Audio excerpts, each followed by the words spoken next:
Were you planning for Justin Fall to go that long today? Was he just better than you had expected him to be, and that's why you let him keep going? If you could speak to his performance. Yeah, I mean, I thought he was key to us today, being able to go 5+. I mean, realistically, just based on, him getting in there yesterday, we were going to be very mindful of just the workload, but he cruised in there for a couple. So we were wanting to get 3, but we were going to take anything above that. And the fact that he went 5 2/3, and of course he's begging to stay in there, but he had done his job. And I thought it was key for us today to have him go that deep. It was wonderful, great performance by him. Alex. Hey, Coach, in the 4th inning when you went out to the mound, what did he say to you, and why did you leave him into the game? No, I mean, just calm him down. I mean, he was missing arm side a lot, and just take a deep breath, enjoy the sunshine, and execute the pitch and trust those guys behind you. And he just kind of, it's just sometimes you do that to slow the heart rate down a little bit. These guys are out there and they're competing hard and want to do well for their team and their school and all of that stuff, and they get a little amped up. And so just to kind of calm down and let it get down to just trust the abilities. And he did a good job after that. Jeff.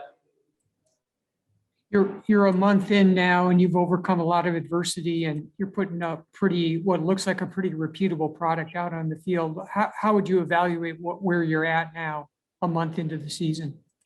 Well, I mean, honestly, I like what I'm seeing. I mean, I like our guys are playing hard. For the most part, we're throwing strikes. We're competing. Conference play, I think, is certainly going to impact some of the stuff. But if we compete in the zone, I mean, I think we've seen enough now to know we're going to be pretty solid defensively. I love where we are defensively, where we may not have the power that we've had the past couple of years. I do think we put together some competitive ABs. And again, you pitch and you play defense, you're always going to be in it. So I like that. I think we're still, I'm just speaking in very off the cuff terms, probably thinking out loud right now. I mean, ideally, yeah, I'd love to get to a point where we, knew we had some sort of semblance of a rotation. But if the circumstances don't dictate that, then I think, we're fine with where we are right now, kind of similar to what we did this weekend. But you said it.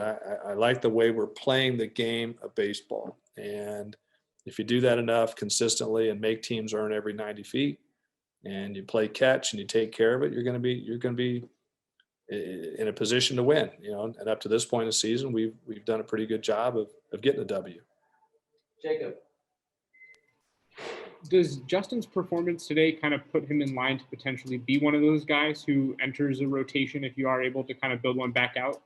I mean, yeah. I mean, we've talked about the depth of this pitching staff, so it's one of those things where we feel good if we're in a position to have him start. But as I've said before, we're going to take it one game at a time, given kind of how we are right now, because we had some very capable guys that didn't pitch this weekend that we have a lot of confidence in. So we feel like that depth is certainly going to carry us the rest of the way. I'm not going to say it's going to be easy. But yeah, not just Justin.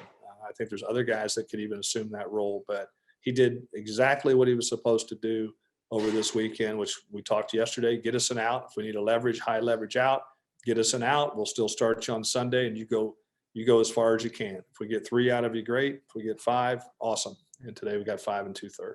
So when guys do their job and you earn the opportunity to get the ball again, he'll probably get the ball again in the start. So good for him. Alex. After the big 2nd inning, the offense went pretty cold afterwards. Did you see any sort of differences in the at-bats they were taking that they had a lead?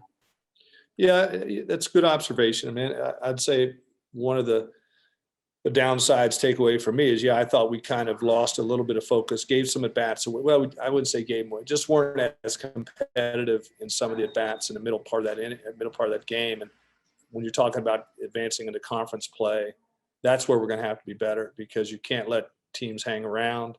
This game is very precarious. You're a bloop. You know, they're a gapper. I mean, we're in total control of that game, total control.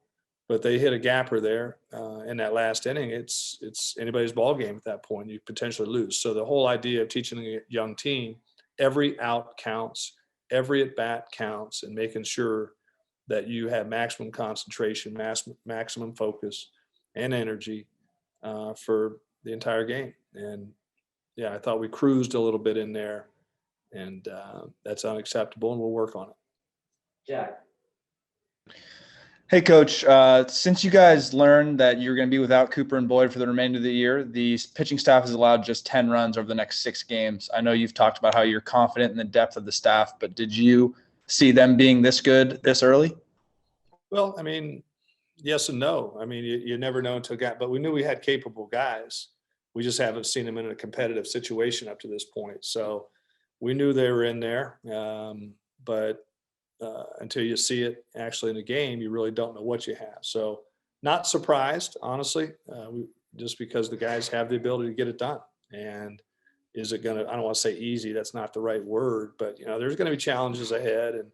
And, you know, we're trying to make sure we manage, you know, even our emotions. And I want our guys to be confident. I want them to be aggressive taking the ball, but, you know, we still got a challenge ahead of us, but I think our guys are up to that challenge. I'm excited to see us embrace some of the bad stuff that's been thrown at us up to this point. That's how you find out who you are. And our guys have responded really well to the adversity piece of it at this point. Ethan. Yeah, Coach, you talked about not really having as much power this year, but you guys have hit a good amount of home runs against Cal State Fullerton in this series. Can you talk a little bit about the ability of your team to hit home runs and hit with power? Well, we feel like we don't have maybe the 15 to 20 guy, but we do feel like we got a bunch of guys that are going to probably pop 6 to 8. So, McLean obviously had a good weekend for us in that regard, but we feel there's some other guys that can do that too. And as you can see, we're starting to narrow in and get an idea about that lineup, and it's starting to reveal itself. And we say in our program all the time, we don't make the lineup, you guys do. And as we get more sample size, it's starting to reveal itself. And I think once that relatively consistent lineup stabilizes, there's going to be some guys in there going to hit some home runs. Jacob. Ethan Long said yesterday that the bullpen pitchers lately and have done a really good job of challenging each other to be competitive. I'm curious what you've seen from them in that regard, but also how much of an impact Ethan has been able to have on the entire group, despite being a freshman and kind of new to college baseball still. Yeah, anytime that you have elevated performances by a plethora of guys down there, it's going to make you, because our guys aren't stupid. I mean, they're sitting there looking at the success and the competitiveness and the results, quite frankly, of the guys getting to baseball. And this isn't a merry-go-round of, hey, it's my turn, I get the ball. College baseball, higher level college baseball is, you get it, and we're a results-oriented business, so they have to perform. So I think just the idea of the success the guys are having, the preparation and the plan that's instituted by, JK and executed by the players makes it very competitive, but that's good competition. The really neat part about that is the guys are pulling for each other. The staff is close. They all want each other to succeed. So that's when you've really got something special, when you've got that competitive piece, but also I'm rooting for my teammate. Back to the Ethan, he was a little fiery yesterday coming off there, but honestly, I love it. I think it's infectious. It's contagious. We need some of that. Need guys to play with emotion and passion. And even though he's a freshman, he sure doesn't acts like a 35-year-old. Jeff. We've talked about replacing Torkelson and to some degree replacing Olika, but Workman's another one that, was a real valuable guy, and Hunter has just.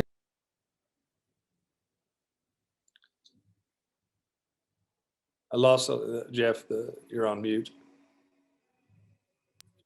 There you go. I don't know if did you hear any of that or? Got up to and Hunter replacing Workman. Yeah. So I just wanted to ask you about that and how he's kind of stepped into that third base spot and also giving you quite a bit at the plate so far. Yeah. Well, they're kind of different they're different players a little bit because the power piece, but defensively, I mean, how are you going to argue? You're not arguing, but I mean, how can you not make a case that Hunter's really played a lockdown defense? Does he have maybe the arm of a Gage Workman? No, but the glove, he's fielding everything. He's being accurate with his throws. He's making every play, and that's all you can ask. So I love how he's playing it there. And then, as we know, offensively, he's pretty advanced. I mean, and what's going to be really fun, and just like you saw with Workman and Alika and others, if you remember and can recall those guys as freshmen, a lot of those balls that were hitting off the wall or hitting the warning track eventually became home runs. So I think as he starts to get his man body, we're going to see another high caliber player develop right in front of your eyes. So the best part about him, though, too, is he's never satisfied. So he's going to keep working. He's one of our hardest workers. And if you take that skill level, that talent with that type of drive, I think the sky's the limit for him. And but he's been a key to our success up to this point for sure. Alex? Just to follow up on that, what kind of work have you seen Hunter put in at third base? Because it seems like he's continuously gotten better at the position, and he's getting more comfortable there. It's reps. I mean, it's little things. It's reps and working on every part of the game, backhand, forehand, coming in, coming back. He doesn't shy away from. I mean, I would say you got to kick him off the field. So that's a good thing. Jacob? Has there been any thought yet towards who might get the start for the midweek game? And I know it's far off a little bit. Yeah, we'll talk about that as a staff. We'll make that probably announcement tomorrow. But you know, it's going to be probably some guys that maybe we haven't seen up to this point. You go back to the week, like, you know, a lot of guys that have pitched over the first couple weekends didn't pitch this weekend. So we feel like we'll be in pretty good shape. But I'm not being coy or anything. We need to sit down and, you know, we kind of take it one game at a time. So once we evaluate their roster, then we'll probably do some sort of matchup type thing to very similar to what we did on Friday and Saturday, or Friday and Sunday of this week. Ethan? Yeah, Coach, can you talk a little bit about fans coming into the game and just how it makes it feel a little bit different when you're out there playing and coaching? Well, I'd say even in that last inning, I mean, that got a little bit hairy there, but the crowd was honestly as loud as I've heard them in a long time. And I think it helped. I mean, that was nice to get the heart rate going on both sides. So it was just good to have people out there, and hopefully they enjoyed the product because we've all had a long year and sitting around. And so I said it before, when the baseball starts happening, you're outside and you're doing that, that's kind of a signal or an indicator that things are getting back to normal. So we appreciate that support. And it was good to see all the people, and appreciate the people at ASU, all the behind the scenes that goes into that, making that happen. Because believe me when I tell you, it's not just as simple as the county or the state saying, okay, you can do this now, and then it happens.